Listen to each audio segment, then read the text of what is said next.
అలాగే. దేవకన్య మంత్రదండాన్ని తిప్పగానే రకరకాల పళ్ల చెట్లు ప్రత్యక్షమయ్యాయి. ఇంకో కోరిక కోరుకోవాలి అనుకున్నప్పుడు నువ్వు నన్ను పిలు, నేను వస్తాను. అరే వా, ఇది చాలా బాగుంది. చోటు జింక సంతోషంగా పళ్లని తినడం మొదలుపెట్టింది. దేవకన్య ఆకాశంలోకి ఎగిరిపోయింది.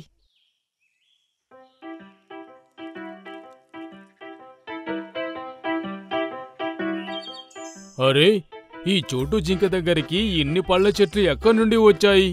ఇవన్నీ నాకు ఒక దేవకన్య. ఇంతలోనే తను యాపిల్ని కొరికి తినడం మొదలుపెట్టింది. అరే, నన్ను నేను ఆపుకోలేకపోతున్నానేంటి?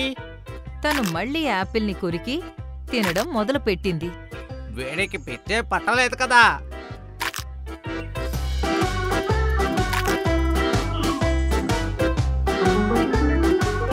చోటు ఆపు, ఇక తనకు నీ కడుపు లావైపోతుంది. నాకు తినాలని లేదు దేవకన్య. ఇంతలోనే దేవకన్య అక్కడ ప్రత్యక్షమైంది. ఏమైంది? నాకింక తినాలని లేదు, నన్ను ఆపు. నువ్వు అదే కదా కోరుకున్నావు, రోజంతా ప్రశాంతంగా కూర్చొని హాయిగా తింటూ ఉండాలని. అందుకే అలా జరుగుతుంది మరి. అయ్య బాబోయ్! అలా అని తను మళ్లీ యాపిల్ని తినడం మొదలుపెట్టింది.